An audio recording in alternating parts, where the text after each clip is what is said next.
We're living through an age of change. I don't think anyone denies that. Whether these changes are ultimately for the better or worse of humanity is still lost in the fog of the future.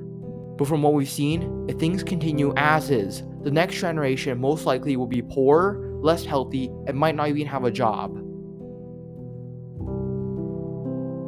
Throughout human history, labor can be generally divided into two categories: physical labor and mental labor. When the Industrial Revolution came along, it mainly replaced jobs that are labor-intensive and dangerous. But now, with the fourth Industrial Revolution fast approaching, jobs that many seemingly thought could never be replaced by automation are increasingly under threat of being taken by machines. In periods of major technological change, history has taught us those who are unwilling or incapable of adapting new technology are crushed by those who do. Many states will seek to use automation for their own ends, perhaps phasing out human soldiers in favor of UAVs and robots. After all, who likes to see soldiers come back in caskets? These machine soldiers are stronger, faster, and cheaper than the average human soldier, so there really is no downside for the state to use automation in the military. Economically, most technology have raised standards of living, but also concentrated more power and wealth in the hands of the elite.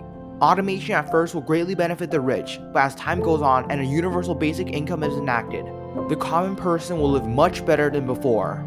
I imagine that the UBI will be enacted by taxing the massive automated corporations and then redistributing it among the people. But don't expect the UBI to be immediately enacted, as Congress is no stranger to gridlocks. This period, after many jobs have been taken and before a UBI is enacted, will be the most difficult period for us. When many people are left with nothing to do but stew and wait, anger and frustration usually arise out of it. This pent-up anger would be released out at anti-automation protests or even riots. So don't be surprised when you turn on the late night news in 2053 and see thousands of people on the street protesting automation. All human society and thought systems are built on work, and right now, the question of what to do in a post-work world has eluded us. The answer to this question will undoubtedly be a turning point in human history.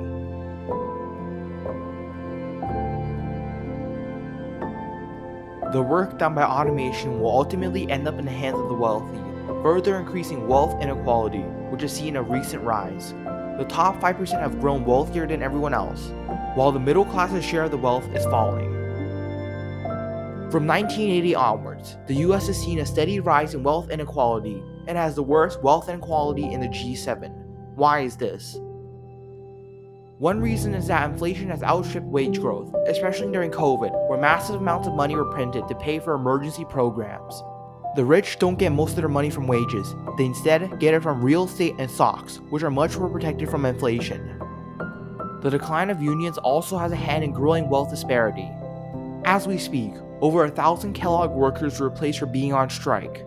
Unions are critical in making sure workers are treated fairly, as well as keeping companies honest. Due to the decline of union membership and strike effectiveness, many workers in companies like Amazon have no bargaining power and must be content with working relentless hours with minimal pay, while the rich get to reap the rewards of their labors.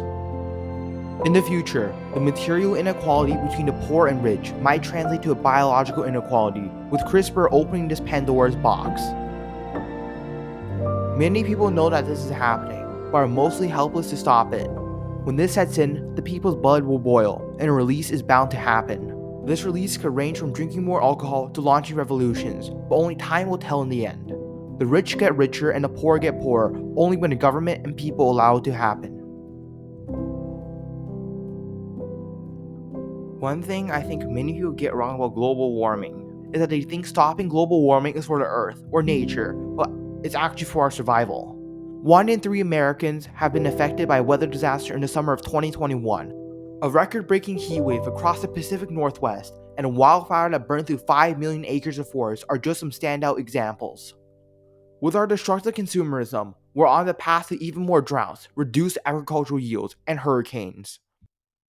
By 2050, the Food and Agricultural Organization predicts that we'll need to produce at least 60% more food to feed the new world population of 9.3 billion people. Add global warming to the mix, and you have an even bigger problem. In history, we've seen even slight temperature changes have drastic effects, like how the Little Ice Age forced a Manchu south to conquer the Ming Dynasty, helped end the Norse settlement of Greenland, and been linked to the start of the 30 Years' War. Expect major upheavals in society, politics, and economics. From the destabilization of developing nations in the Middle East and Africa to supply shortages as we scramble to prepare ourselves for the effects of global warming. Many people are clearly disillusioned with our current system, making it a fertile ground for authoritarians who promise a return to a glorious past. We're in a transitionary period, and with more and more of our old and what seem to us reliable ideas being thrown out in favor of new ones, this story is increasingly tempting for many people.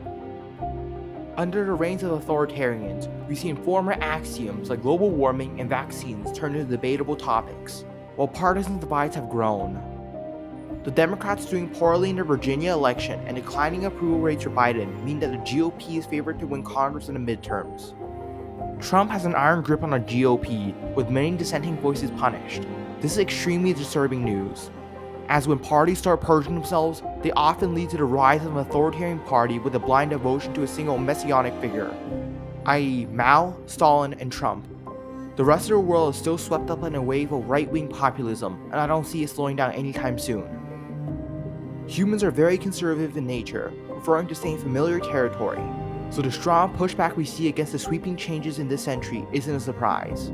As Newton said, "For every force, there is an equal and opposite force."